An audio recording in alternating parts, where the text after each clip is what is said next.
नकदी गिनते गिनते खराब हो गई मशीनें, रकम 300 करोड़ के पार, कहां था है कांग्रेस नेता धीरज साहू का गुप्त खजाना। झारखंड से कांग्रेस के राज्यसभा सदस्य धीरज प्रसाद साहू के घर और कार्यालयों पर आयकर विभाग की छापेमारी बीते 72 घंटों से जारी है। इस दौरान 300 करोड़ से अधिक की नकदी बरामद की जा चुकी है। बरामद नकदी को गिनने के लिए लाई गई मशीनें गिनती करते करते खराब भी हो गई।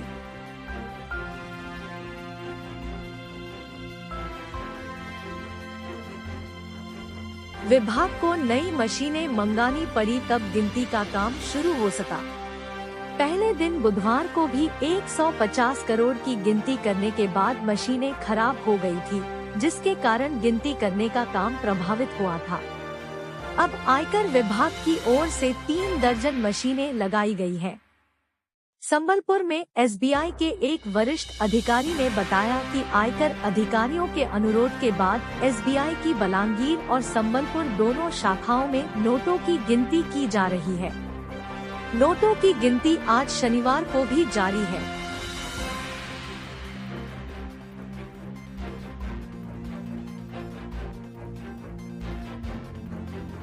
ओडिशा के पूर्व आईटी कमिश्नर शरद चंद्र दास ने कहा कि यह ओडिशा में आयकर विभाग द्वारा अब तक की सबसे बड़ी नकदी की जब्ती हो सकती है। आयकर विभाग को यह रकम साहू के परिवार की ओडिशा में स्थित शराब कंपनियों के कार्यालयों तथा करीबियों के आवासों पर छापेमारी के दौरान मिली है। शुक्रवार को आयकर की टीम ने बलांगीर जिले के सुदपाड़ा में शराब कंपनी के मैनेजर के घर छापेमारी कर नोटों से भरे 156 बैग बरामद किए। यह रकम 100 करोड़ से अधिक हो सकती है। वहीं इसके पहले बुधवार और गुरुवार को आयकर विभाग के अधिकारियों ने Baldev Sahu and group of companies के बलांगीर कार्यालय में छापेमारी कर अलमारियों में बंद कर रखी गई 200 करोड़ से अधिक की नकदी जब्त की थी।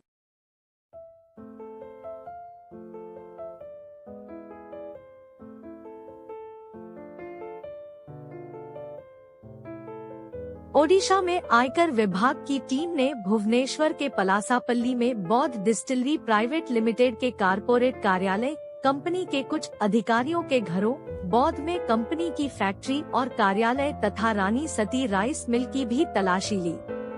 धनुपाली में देसी शराब फैक्ट्री और संबलपुर में Baldev Sahu and group of companies limited के कार्यालय से भी भारी मात्रा में नकदी जब्त की गई है।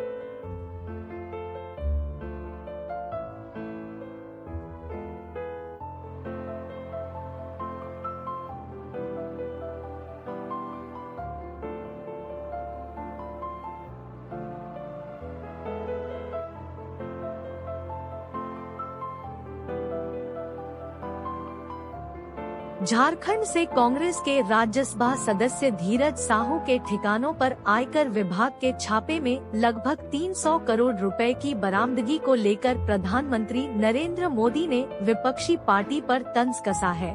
उन्होंने इसे भ्रष्टाचार के खिलाफ भाषण देने वाले नेताओं की असली सच्चाई बताई है। इसके साथ ही यह भी साफ कर दिया कि जनता से लूटे गए पैसे का पूरा हिसाब लिया जाएगा और उन्हें एक एक पाई लौटानी पड़ेगी। उन्होंने इसे मोदी की गारंटी बताया। धीरज साहू के ठिकानों से मिली नकदी की तस्वीर के साथ छपी रिपोर्ट को साझा करते हुए प्रधानमंत्री ने एक्स पर कहा, देशवासी इन नोटों के ढेर को देखें और फिर इनके नेताओं के ईमानदारी पर भाषणों को सुने। हंसी की इमोजी के बाद प्रधानमंत्री ने फिर कहा, जनता से जो लूटा है उसकी पाई पाई लौटानी पड़ेगी। यह मोदी की गारंटी है।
सर, उड़ीसा को गरीब राज्य कहा जाता है, लेकिन चंद दिनों से चल रहा आईटी रेड में करोड़ों रुपया का कैश बरामद किया गया है। सर, क्या कहना चाहिए? देखिए, अपना उड़ीसा के बलांगीर डिस्ट्रिक्ट पिछड़ा जिला या गरीब जिला के हिसाब से कई दिन से चर्चित है, इसीलिए पूरा सब लोग चिंतित है। सरकार भी कई योजनाएं की हैं यहाँ के गरीब दूर करने के लिए, गरीबी हटाने के लिए। गांव-गांव में कई योजना कर रही है, पैसा भी भेज रही है, लेकिन भुखमरी और श्रमिक का पलायन अभी भी जारी है।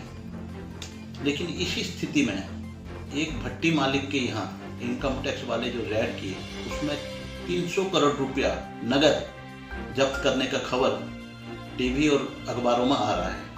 ये एक दूसरे के विरुद्धाचरण है। एक तरफ तो इतना उत्कट गरीबी है, दूसरा तरफ इतना धन का इकट्ठा होना और रेड करना। ये दर्शाता है कि यहाँ जो सरकार योजनाओं में जो ग्रामांचल में जो पैसा भेजती है, वो किसी न किसी तरह शराब भट्टी में आ जाता है। लोग शराब में खर्चा करते हैं और शराब भट्टी के पास इतने पैसा इकट्ठा हो गया है। और इस अंचल में शराब भट्टी इतना प्रभावशाली है कि ये लोग प्रशासन में और न्यायिक व्यवस्था में भी इनका दखल है। प्रशासनिक अधिकारी इनका हिताग्रही है। निर्वाचन के समय ये लोग इलेक्शन को भी प्रभावित करते हैं। राजनेता लोग को ये लोग फंडिंग करते हैं। गांव का सांस्कृतिक व्यवस्था है, सामाजिक व्यवस्था में भी ये लोग पैसा के बल पर दखल देते हैं और गांव का व्यवस्था को भी खराब करते हैं। जब कहीं भी कोई ग्रामांचल में महिलाओं शराब के विरुद्ध आंदोलन करते हैं, ये अपने पैसे के बल से गुंडों लगा के उनको दबा देते हैं और पूरा इस अंचल का आर्थिक, सामाजिक और प्रशासनिक व्यवस्था को ये लोग कब्जा कर चुके हैं। ना तो इनका विरुद्ध कोई राजनीतिक नेता मुंह खोलता है, ना कोई प्रशासनिक अधिकारी इनका विरुद्ध में मुंह खोलता है। ये लोग इस भट्टी का जो चल रहा है गोरख धंधा, इनका सब ये लोग ही हिताग्रही है। और इस अंचल में अगर शराब को बंद नहीं किया जाएगा और ऐसे ही चलता जाएगा, तो एक तरफ तो सरकार गांव में पैसा भेजती रहेगी और वही पैसा यही भट्टी मालिकों के पास आ जाएगी। ये तो खाली नगद रुपया उनके जब्त किया गया है। उनका अगर धन संपत्ति देखेंगे तो और कई करोड़ रुपया होगा। तो सरकार को इसमें जल्दी से जल्दी इस व्यवस्था को परिवर्तन करना चाहिए। गरीब अंचल से शराब भट्टी को हटाना चाहिए, तब जाके इस अंचल का उन्नति हो सकेगा। और जो सरकार चाह रही है कि एक पिछड़ा अंचल को आगे जाए और इस अंचल की दरिद्रता कम हो, शराब भट्टी बंद नहीं होगा, तब तक दरिद्रता बंद नहीं होगा। ये एक तरफ पैसा डालते रहेंगे, दूसरा तरफ ये लोग भट्टी में सब पैसा जाता रहेगा। इस अंचल में शराब भट्टी वाले का इतना चलता है कि गांव में भले ही शिक्षक न पहुंचा हो, भले ही स्वास्थ्य व्यवस्था नहीं पहुंचता हो, भले ही सरकार की योजना नहीं पहुंचती हो, लेकिन हर एक गांव में सुबह सुबह अवैध शराब जरूर पहुंच जाता है। और वही अवैध शराब के जरिए ही गांव के आर्थिक, सामाजिक व्यवस्था चरमरा गई है और उसी से ही ये लोग इतना पैसा कमा रहे हैं।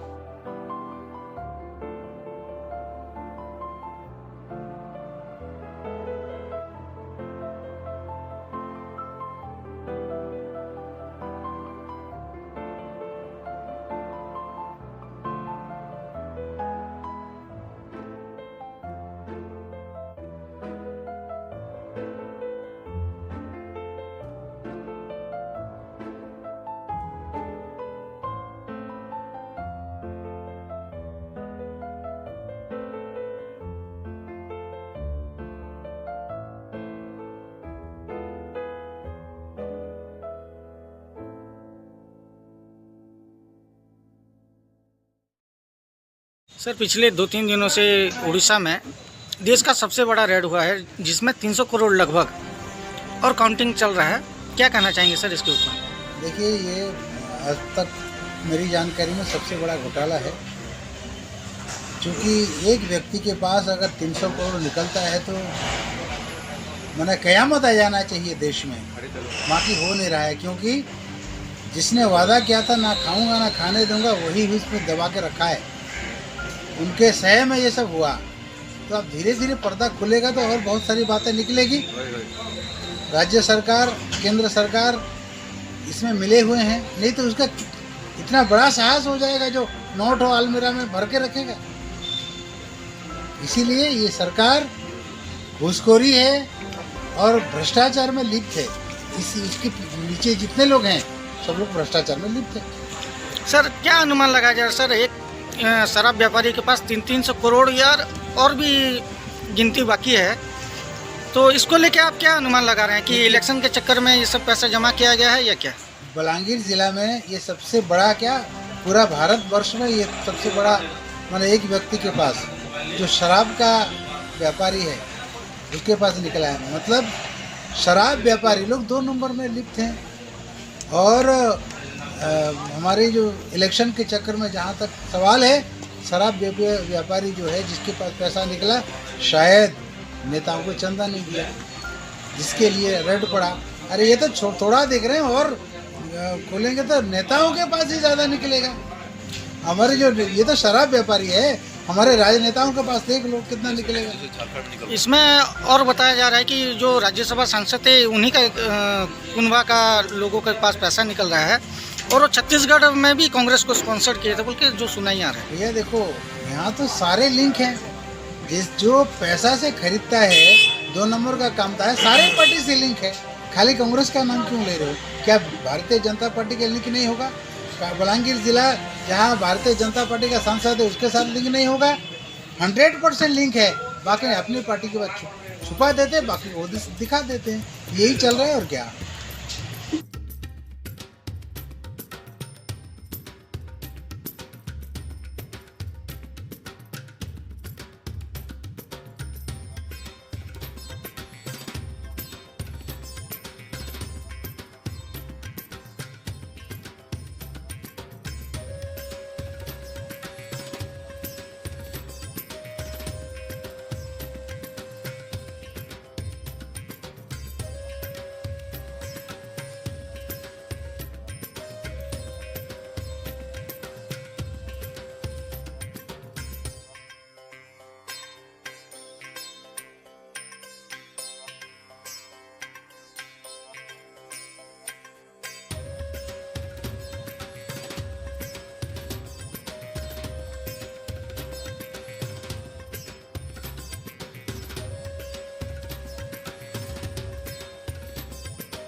सर, एक आईटी का प्रोविजन, घर में कैश कितना रख सकते हैं? एज पर सेक्शन 269 ST एक नॉर्मल आदमी 2 लाख से ऊपर कैश नहीं रख सकता, लेकिन साथ में अगर जैसे किसी का ऐसा व्यापार हो जहाँ पर कैश में व्यापार होता है, पेट्रोल पंप है या जैसे कि दारू भट्टी है या कोई ऐसा रिटेल दुकान है जहाँ पर कैश में माल होता है, तो वो अपने 1 या 2 दिन का पैसा कैश में रखता है, तो वो अमाउंट अकाउंट्स के हिसाब से मैच होना चाहिए कि भाई मेरे अकाउंट में अगर मैं 5 लाख का सेल किया तो वो 5 लाख रुपये मैं एक्स्ट्रा रख सकता हूँ बैंक में भेजने से पहले तक। सर, जैसा करोड़ों का आईटी रेड होता है, हाँ, तो अगर करोड़ों रुपया कैश निकलता है सर, 100 करोड़, 50 करोड़, 200 करोड़, तो उसमें क्या प्रोविजन है? इसमें ऐसा देखिए कोई प्रोविजन है नहीं। अब वैसे रूल के हिसाब से तो जो मैं बताया कि भाई 2 लाख प्लस डेली का सेल आप 2 या 3 दिन का, क्यों जैसे शनिवार रविवार अगर बैंक बंद है, एक आदमी का फ्राइडे का कलेक्शन है, वो मंडे को बैंक में भेजेगा, तो 2-3 दिन का कलेक्शन जो भी है, या किसी वजह से बैंक छुट्टी है या स्ट्राइक है, थोड़ा बहुत बढ़ सकता है, तो लिमिट तो वही है। अब रीजनेबल उनको कॉज दिया जाता है कि भाई आप केस क्यों ना रखें। कई लोग बोलते हैं भाई लेडीज केस में या बच्चों के केस में हम लोग डे टू डे बैंक नहीं जा सकते, थोड़ा बहुत केस वो लोग घर में रख सकते हैं, या आने वाला टाइम में कोई व्यापार या शादी या कुछ है उसके लिए हम रखे हैं, तो वो उसके लिए रीजनेबल अगर वो ग्राउंड दिखाते हैं और उनके अकाउंट्स में लेकिन होना फाइल के हिसाब से, तो वो अपना जो है केस।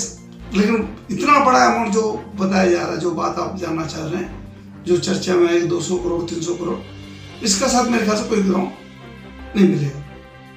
तो इसमें प्रोविजन क्या हो सकता है सर उनके प्रोविजन तो उनको बताना पड़ेगा कि ये पैसा कहाँ से आया या क्यों है, और कल को हो सकता है पैसा सीज होके मतलब 200% पेनल्टी या ये सब भी लग सकता है।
है।